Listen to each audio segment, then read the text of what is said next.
I caught you cheating, Susan. I had just returned from a business trip when my mother-in-law suddenly came at me with a triumphant grin. Cheating?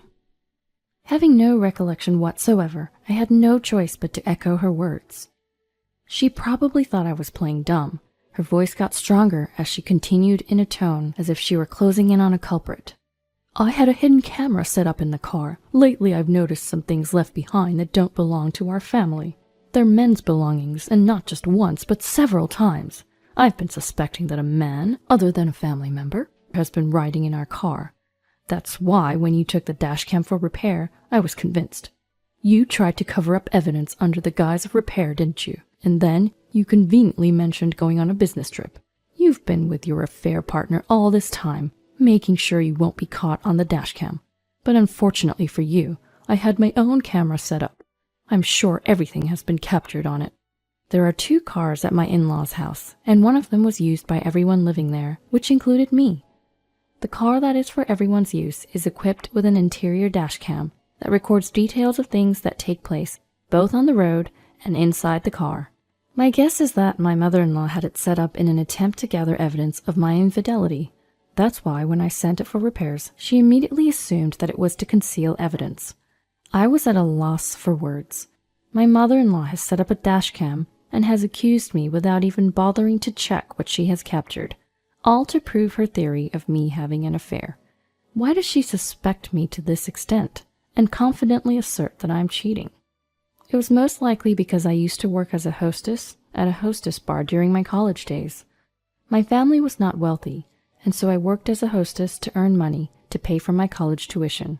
My parents suggested I apply for student loans, but I declined as I heard they can take several decades to pay off.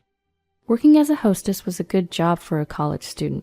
It may not have the best reputation in society, but because it didn't interfere with academic pursuits, but provided valuable social learning experiences, the job had advantages for students. I had flexible working hours, working mainly at night, and so I was able to plan around my classes and other extracurricular activities. Socializing with men in their 40s and 50s also provided me with opportunities to learn about economic structures and various aspects of different industries. In fact, the knowledge I gained while working has been useful in my current job. I was still a student working as a hostess when I started dating my husband, Mike. It was he who saved me when a drunk customer who had followed me on my way home tried to take me to a hotel. Mike understood my job, and he was okay with it. After graduating from college, I started working at the same company as him, although in a different department. Mike was always hesitant to tell his family about my days working as a hostess, saying that his mother had conservative views. You don't work as a hostess anymore, so you don't need to mention it to them yet. If we decide to get married, I'll tell them myself. I agreed with him, and we continued our relationship without disclosing my past to his family. However, Susan, is it true that you used to work as a hostess at a hostess bar? One day, we were visiting Mike's parents over the weekend. This was before we got married. Mike's mother began to speak, once the 2 of us were alone in the room. There's no way I can allow a woman like you to date my son. You need to break up with him and get out of his life immediately. Hold on a moment. I'm not the type of person you imagine me to be. I used to work at a lounge, just serving and entertaining clients over drinks, nothing more. Be quiet, you filthy woman. His mother raised her voice hysterically and pounced on me. Just then, Mike returned. Mom, what's going on here? As he stepped between his mother and me, he looked at us alternately, saying, Calm down and talk to me. This woman was a hostess, did you know? Yeah, she used to work at a lounge, just sitting next to clients, serving drinks, and having conversations. I knew that. So why didn't you tell me? Mike sighed deeply. Because I knew this would happen. I was waiting for the right time to talk to you about it. How did you find out anyway? With some hesitation, his mother replied in a faltering tone. Melissa started talking about how she wanted to work as a hostess to earn money. She apparently came across a top all-time popular hostesses article online and found Susan. Melissa is Mike's younger sister. She's into flashy things, has a tendency to change boyfriends frequently, and definitely fits the typical image of a hostess in general. So it's okay if your own daughter wants to become a hostess, but it's not okay for anyone else? As Mike spoke with a mixture of exasperation and disbelief, his mother's voice grew shrill. I never said it was okay for her. How rude. But you didn't scold her like this, did you? Well, when you brought this woman here the first time, I thought she was a respectable young lady, and I was relieved. I didn't know she was a filthy woman. She deceived us. Susan is indeed very responsible. She worked as a hostess to pay for her tuition, not for mere leisure like Melissa. She didn't neglect her studies and quit right after she graduated. She even secured a position at a reputable company. Her performance at work is even better than mine. At these words, his mother clenched her lips in frustration, while I was deeply moved. He stood up for me as I was being condemned. But I couldn't help but feel concerned about the deteriorating relationship between myself and the woman who could become my mother-in-law. Just as I was contemplating the challenges of marrying Mike, despite my love for him, he surprised me with a proposal. But what about your mother? She would absolutely be against us getting married. Don't worry about her. My dad used to take his clients to lounges with hostess services for business, so he understands. He actually helped me convince my mom. Really? Absolutely. While I was skeptical, Mike was full of confidence. I couldn't quite shake off my anxiety, but still I chose to trust him and nodded in agreement. Our plan was to find a place for the two of us to live together after getting married. Mike, being the second son, always joked that if anyone should live with their parents, it should be the eldest son.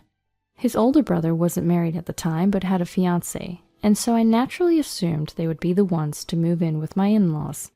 But then, we'd rather have Mike live with us.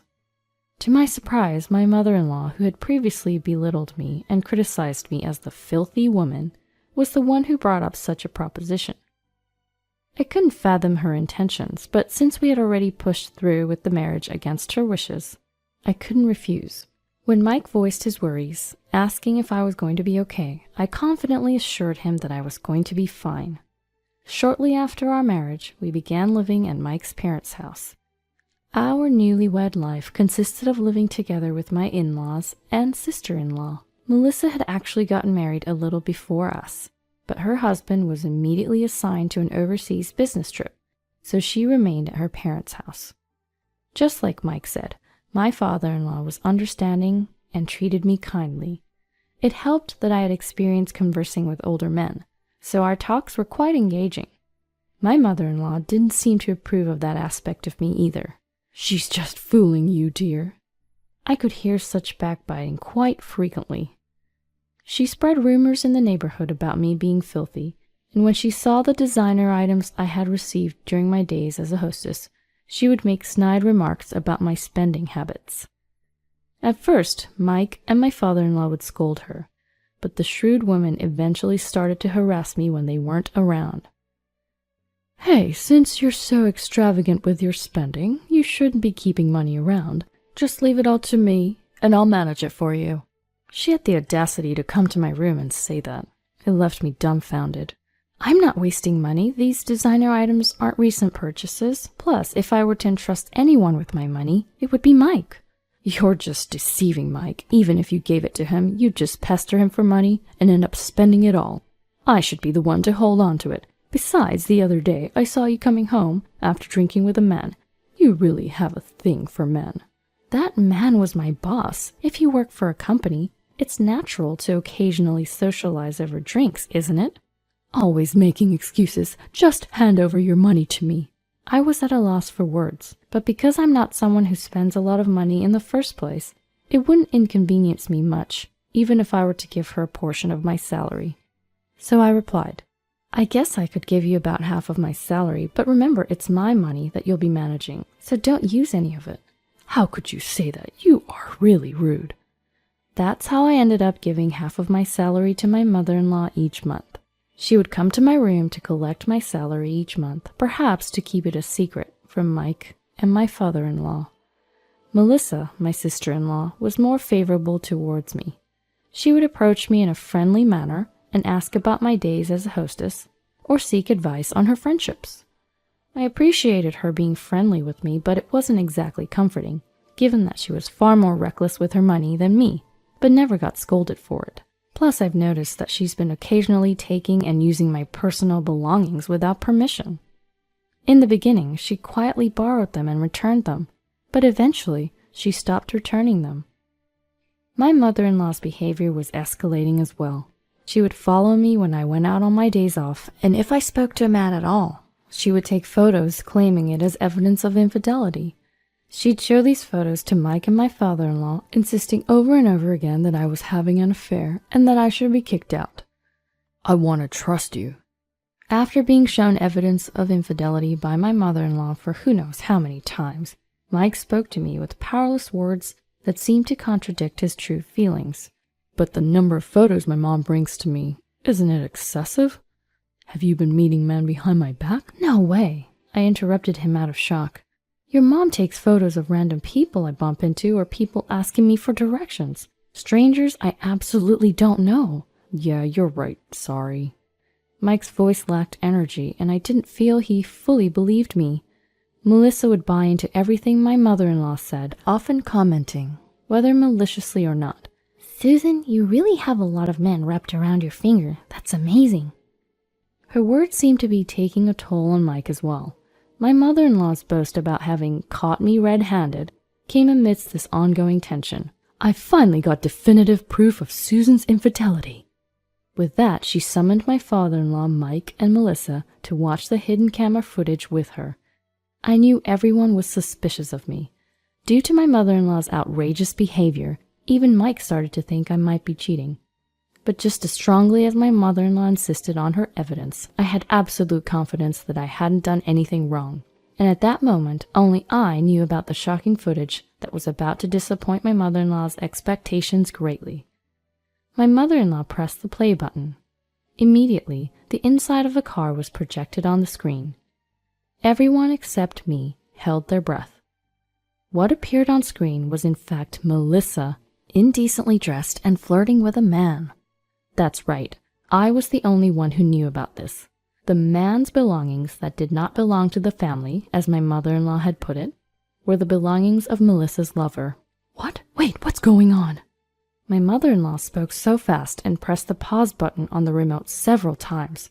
But perhaps due to her panicking, her fingers couldn't actually press the button, and the image of Melissa in disarray continued to play. Melissa's voice filled the room. "Stop it! Turn it off!" she cried out in a voice filled with anguish, on the verge of tears. Why? Why did this happen? But Melissa deleted all the footage from the dashcam. When I opened my mouth, everyone turned to look at me. Clearing my throat, I continued. Earlier, your mother didn't mention that this footage was from her hidden camera. You let your guard down because you thought you had deleted your own affair from the dashcam, leaving only mine. Melissa, with a look of despair, directed her gaze towards her mother. Why would you put a hidden camera? That's awful. It's like you're spying. If you wanted to capture Susan's infidelity, you should have at least told me about the camera. And why didn't you check what was being recorded? I can't believe this. Those words sparked anger on Mike's stunned face. What the heck? You're okay if Susan is the victim of a hidden camera, but not you? Cut the crap. It's okay, Mike, I said and continued. You know, Melissa, dashcam data is usually stored on a memory card and can be recovered even after being deleted. The dashcam was acting up, and because I knew that you'd been deleting things, I had it restored while it was being repaired, so your affair is recorded on the dashcam too. Oh, and obviously there's nothing of mine. I never cheated. Tears welled up in Melissa's eyes as she stared at me. Why? Why would you do this to me? We were getting along so well. Normally, you don't just take things that belong to someone you're close to, do you? And didn't you, along with your mother, keep saying that I was having an affair? If it really was a relationship based on mutual respect, we wouldn't do such things to each other. It's only natural to be angry if someone does that. I didn't take anything without permission. Melissa passionately argued to the point of straining her voice, but such lies won't hold up. Yes, you have. I even have evidence. You didn't notice the hidden camera in my room that has been set up for a long time now, did you? Yes, for a long time.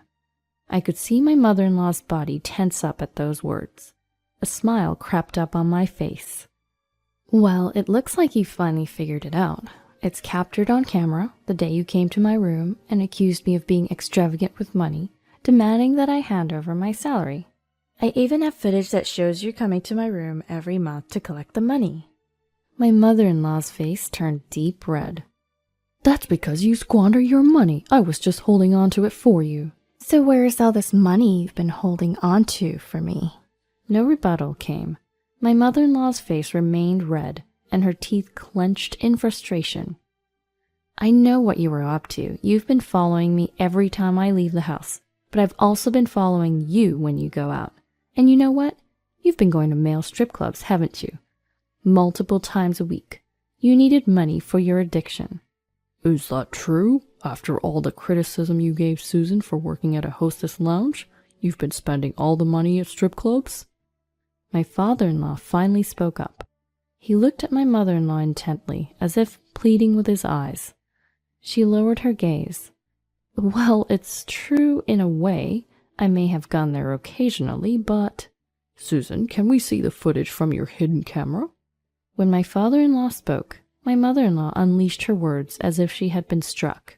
There's no need for that. Having a hidden camera in the first place is despicable. But you did the same, didn't you? Mike said with a sigh. Moreover, you were the one who placed hidden cameras in the car used by all of us and secretly followed and took photos of Susan. Susan only had a camera in her own room. Which do you think is more despicable? Once again, my mother-in-law seemed at a loss for words. I went to fetch the camera in my room with my father-in-law, and we checked the footage. There was Melissa stealing my belongings and my mother-in-law demanding money and coming to collect it. Everything was recorded. I am truly sorry. Once we finished watching the footage, my father-in-law apologized. Even when I told him it was okay, he wouldn't stop apologizing. Mike joined him and apologized to me as well. I screwed up. I should have stopped Mom from following you and taking photos. I let my own insecurities get the better of me. I'm sorry. He looked up with worried eyes and asked, Can I still be your husband, Susan? Of course you can. At my words, Mike finally smiled. My father-in-law demanded my mother-in-law to return the money to me and also served her with divorce papers. Despite her pleas of having no money and begging him not to leave her, my father-in-law was resolute and they ultimately divorced. She is now working full-time in order to repay me and cover her living expenses. I'm sure she doesn't have any spare time to visit strip clubs anymore. Melissa was kicked out of the house and her husband, who was still on his business trip abroad, left her as well. It didn't seem like she was particularly bothered by the divorce, perhaps because she had always been averse to being tied down by one man. On the other hand, what seemed to hit her hard was having to repay me for the numerous designer items she stole from me. She finally started working as a hostess, but not being particularly bright or street smart, she doesn't seem to be doing well. There's even talk of her turning into a sex worker to make ends meet. While I can't say for certain, it seems she's desperate to make money. As for me, I'm living happily with Mike and my father-in-law in my father-in-law's home. As expected, conversations with my father-in-law flowed smoothly. My husband would often ask to join in, maybe because he was jokingly jealous of our relationship. The three of us laugh and enjoy our time together every day.